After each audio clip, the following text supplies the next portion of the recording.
ವಿರಾಮದ ಬಳಿಕ ಜಾತಕ ಫಲ ವಿಶೇಷ ಕಾರ್ಯಕ್ರಮಕ್ಕೆ ಮತ್ತೊಮ್ಮೆ ಸ್ವಾಗತ. ಶಾಸ್ತ್ರಿಗಳೇ, ನುಳಿದ 6 ರಾಶಿಗಳ ಫಲಾಫಲ ಹೇಗಿದೆ ತಿಳಿಸೋದಾದ್ರೆ? ಇನ್ನು ತುಲಾರಾಶಿಯವರಿಗೆ ದಿವಸ ವೃತ್ತಿಯಲ್ಲಿ ವಿಶೇಷವಾದ ಅನುಕೂಲ ಇದೆ. ಅದರಲ್ಲೂ ಸ್ತ್ರೀಯರಿಗೆ ಹೆಚ್ಚಿನ ಸ್ಥಾನಮಾನ ಸಿಗ್ತಕ್ಕಂಥದ್ದು, ಮಾನ್ಯತೆ ಸಿಗ್ತಕ್ಕಂಥದ್ದು, ಇದೆಲ್ಲ ತುಂಬ ಚೆನ್ನಾಗಿದೆ. ಈ ದಿವಸದ ಮಟ್ಟಿಗೆ ನಿಮಗೆ ಸಂಗಾತಿ ಸಹಕಾರ, ವ್ಯವಹಾರಗಳಲ್ಲಿ ತುಂಬ ಹೆಚ್ಚಿನ ಬಲ, ಲಾಭ ಇವುಗಳೆಲ್ಲ ಚೆನ್ನಾಗಿದೆ. ಆರೋಗ್ಯ ಸ್ವಲ್ಪ ಕುಸಿಯುತ್ತೆ. ಜನ್ಮದ ಮಾಂದ್ಯವು ಸ್ವಲ್ಪ ಶಿರೋಬಾಧೆ ಉಂಟು ಮಾಡ್ತಾನೆ, ಟೆನ್ಷನ್ ಜಾಸ್ತಿ ಆಗುತ್ತೆ. ಇದರ ನಿವಾರಣೆಗೆ ಈ ದಿವಸ ನೀವು ದುರ್ಗಾ ಪ್ರಾರ್ಥನೆ, ದುರ್ಗಾ ಕವಚ ಇದು ತುಂಬ ಒಳ್ಳೆಯದು. ಇನ್ನು ವೃಶ್ಚಿಕ ರಾಶಿಯವರಿಗೆ ದಿವಸ ಕೆಲಸದಲ್ಲಿ ಸ್ವಲ್ಪ ಹೆಚ್ಚಿನ ತೊಡಕುಗಳನ್ನು ಸೂಚಿಸ್ತಾ ಇದೆ. ನೋಡಿ, ಇದು ಭಾಗ್ಯಾಧಿಪತಿ ತುಂಬ ಚೆನ್ನಾಗಿರೋದ್ರಿಂದ ದೈವ ಸಹಾಯ ಉಂಟಾಗುತ್ತೆ. ದೈವ ಸಹಾಯದಿಂದ ಹೆಚ್ಚಿನ ಅನುಕೂಲ ಕಾಣಲಿಕ್ಕೂ ಅವಕಾಶ ಇದೆ. ಸ್ವಲ್ಪ ಹೆಚ್ಚಿನ ವ್ಯಯ ಸೂಚಿಸ್ತಾ ಇದೆ. ಹೀಗಾಗಿ ವ್ಯಯ ಇದೆ, ಅಂದರೆ ಖರ್ಚು ಜಾಸ್ತಿ ಆಗೋ ಸಾಧ್ಯತೆ ಇದೆ. ಮಹಾಲಕ್ಷ್ಮಿ ಪ್ರಾರ್ಥನೆ ಮಾಡ್ಕೊಳ್ಳಿ. ಇನ್ನು ಧನುರಾಶಿಯವರಿಗೆ ದಿವಸ ಕೆಲಸದಲ್ಲಿ ಹೆಚ್ಚಿನ ಅನುಕೂಲ ಕಾಣಲಿಕ್ಕೆ ಅವಕಾಶ ಇದೆ. ಸಣ್ಣ ಪುಟ್ಟ ತೊಡಕುಗಳು ಬರುತ್ತೆ, ಇಲ್ಲ ಅಂತಲ್ಲ, ತೊಡಕುಗಳು ಇದ್ದಾವೆ. ಲಾಭ ಹೆಚ್ಚಾಗಿದೆ, ವ್ಯವಹಾರದಲ್ಲಿ ಲಾಭ ಕಾಣಲಿಕ್ಕೆ ಅವಕಾಶ ಇದೆ. ಹಿರಿಯರಿಂದ ಒಂದು ಒಳ್ಳೆಯ ಹಿತವಚನ ಸಿಗುತ್ತೆ ಈ ದಿವಸ.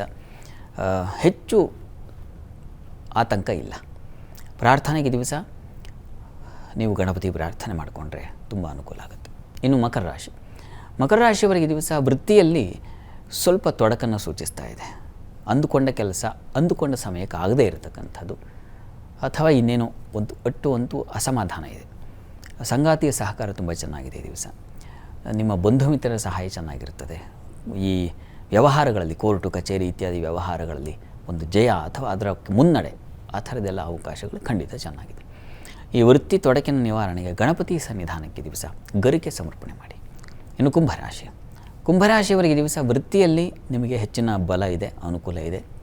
ನಿಮ್ಮ ರಾಶಿಯಿಂದ ಭಾಗ್ಯದಲ್ಲಿ ಮಾಂದ್ಯ ಉದಯಾಗಿದೆ. ಸ್ವಲ್ಪ ತಂದೆ ಮಕ್ಕಳಲ್ಲಿ ಮನಸ್ತಾಪ ಬರುತ್ತೆ, ಅದರ ಬಗ್ಗೆ ಗಮನ ಹರಿಸಿ. ಉಳಿದ ಹಾಗೆ ಸ್ವಲ್ಪ ಧೈರ್ಯ, ಸಾಹಸ, ಸಹೋದರ ಸಹಕಾರ ಇದೆಲ್ಲ ತುಂಬ ಚೆನ್ನಾಗಿದೆ. ಈ ದಿವಸ ಸ್ತ್ರೀಯರಿಗೆ ಸಾಲ ನಿವಾರಣೆಯಾಗುತ್ತೆ, ಅಂಥದ್ದೊಂದು ಲಕ್ಷಣ. ಪ್ರಾರ್ಥನೆಗೆ ದಿವಸ ನೀವು ಈಶ್ವರನ ಆರಾಧನೆ, ಈಶ್ವರ ಸನ್ನಿಧಾನಕ್ಕೆ ಅಭಿಷೇಕ, ರುದ್ರಾಭಿಷೇಕ ಮಾಡಿಸಿ. ಇನ್ನು ಮೀನರಾಶಿಯವರಿಗೆ ದಿವಸ ವೃತ್ತಿಯಲ್ಲಿ ಈ ದಿವಸ ನಿಮಗೆ ಪರಿಶ್ರಮ, ಕೆಲಸದ ಒತ್ತಡ ಹೆಚ್ಚಾಗುತ್ತೆ. ಆದರೆ ಮಕ್ಕಳಿಂದ ತುಂಬ ಸಹಾಯ ಇದೆ. ಸ್ತ್ರೀಯರಿಗೆ ಮಾನಸಿಕವಾಗಿ ಸ್ವಲ್ಪ ಸಮಾಧಾನ ಸಿಗುತ್ತೆ. ಮುಖ್ಯವಾಗಿ ಒಂದು ವಿಷಯದ ಕುರಿತಾಗಿ ಸೋಲು ಉಂಟಾಗುತ್ತೆ.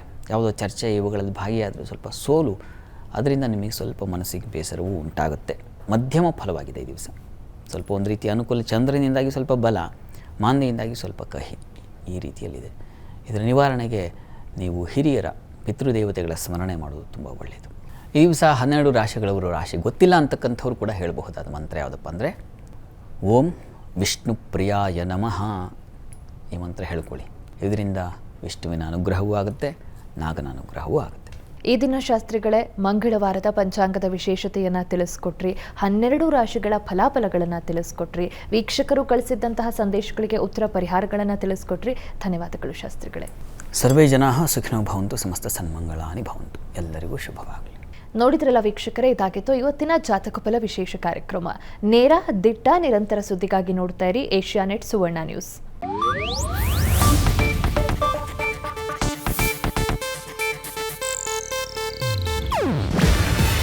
ಇದು ಏಷ್ಯಾನೆಟ್ ನ್ಯೂಸ್ ನೆಟ್ವರ್ಕ್ ಪ್ರಸ್ತುತಿ. ನೀವು ನೋಡ್ತಿದ್ದೀರಾ ಏಷ್ಯಾನೆಟ್ ಸುವರ್ಣ ನ್ಯೂಸ್.